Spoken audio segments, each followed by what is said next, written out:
Cari fratelli e sorelle, buongiorno.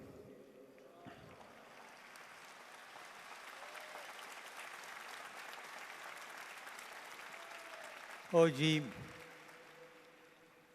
c'è un altro gruppo di pellegrini collegati con noi nell'aula Paolo VI.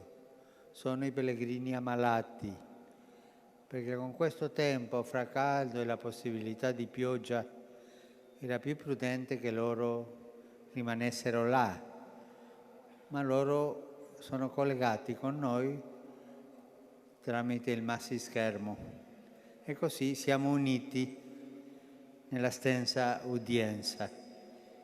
E tutti noi oggi pregheremo, specialmente per loro, per la sua malattia, per la loro malattia. Grazie.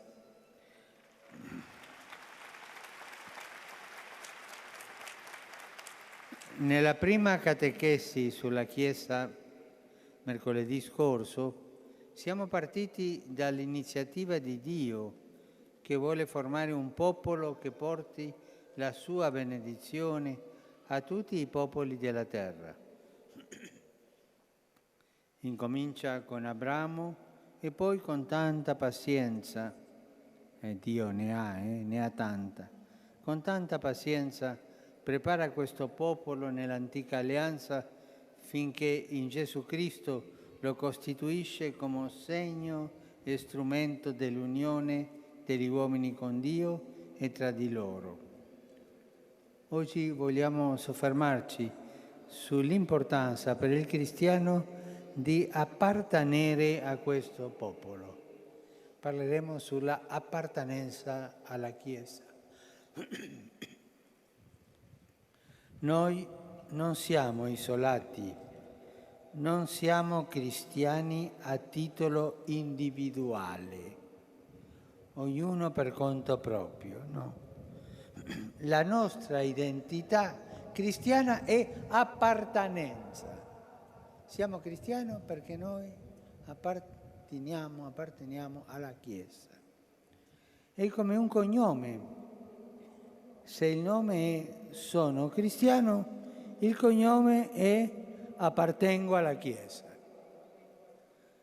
È molto bello notare come questa appartenenza venga espressa anche nel nome che Dio attribuisce a se stesso. Rispondendo a Mosè nell'episodio stupendo del rovetto ardente, si definisce infatti come il Dio dei padri. Non dice io sono l'Onnipotente, no, io sono il Dio di Abramo, Dio di Isacco, Dio di Giacobbe. In questo modo egli si manifesta come il Dio che ha stretto un'alleanza con i nostri padri e rimane sempre fedele al suo patto e ci chiama a entrare in questa relazione che ci precede. Questa relazione di Dio con il suo popolo ci precede a tutti noi, viene di quel tempo. In questo senso il pensiero va in primo luogo con gratitudine a coloro che ci hanno preceduto e che ci hanno accolto nella Chiesa. Nessuno diventa cristiano da sé. È chiaro questo? Nessuno diventa cristiano da sé. Non si fanno cristiani in laboratorio. Il cristiano è parte di un popolo che viene da lontano. Il cristiano appartiene a un popolo che si chiama Chiesa e questa Chiesa lo fa cristiano il giorno del battesimo, si capisce? E poi nel percorso della catechesi e tante cose.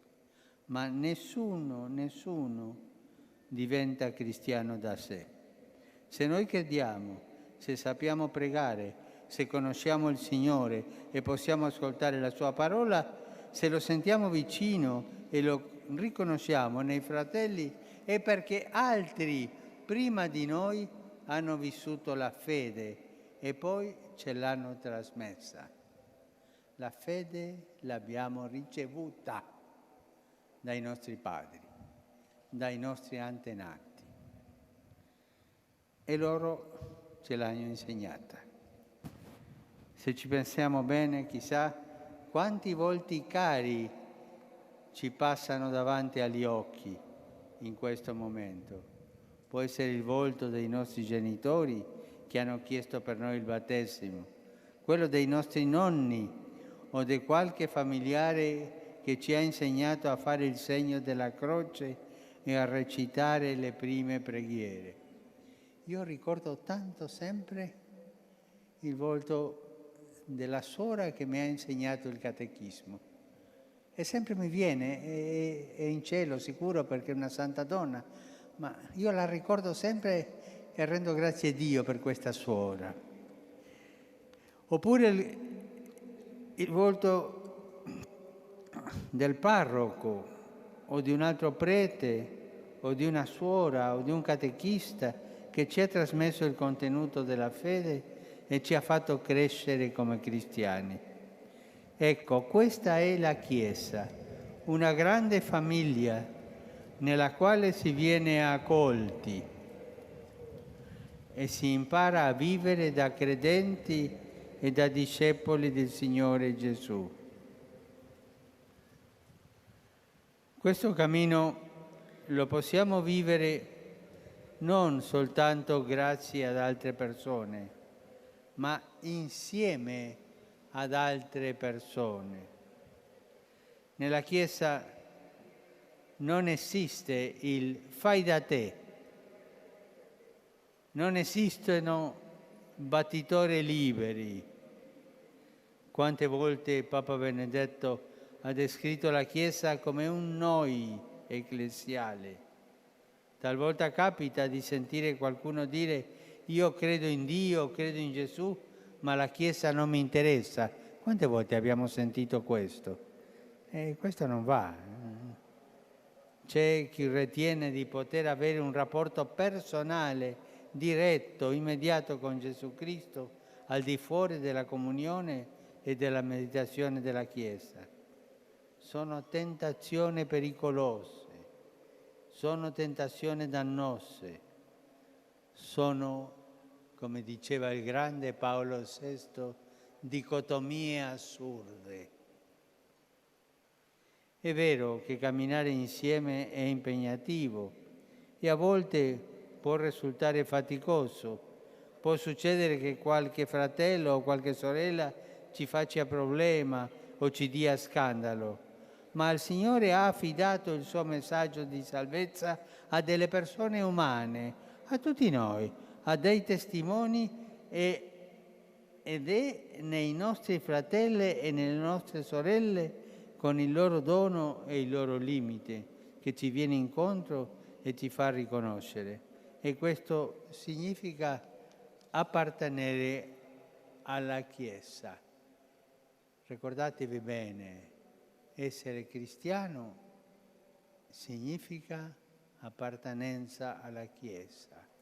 Il nome è cristiano, il cognome è appartenenza alla Chiesa. Cari amici, chiediamo al Signore per intercessione della Vergine Maria, Madre della Chiesa, la grazia di non cadere mai nella tentazione di pensare di poter fare a meno degli altri, di poter fare a meno della Chiesa, di poterci salvare da soli, di essere cristiani di laboratorio. Al contrario, non si può amare Dio senza amare i fratelli, non si può amare Dio fuori dalla Chiesa, non si può essere in comunione con Dio senza esserlo nella Chiesa e non possiamo essere buoni cristiani se non insieme a tutti coloro che cercano di seguire il Signore Gesù come un unico popolo, un unico corpo, e questo è la Chiesa. Grazie.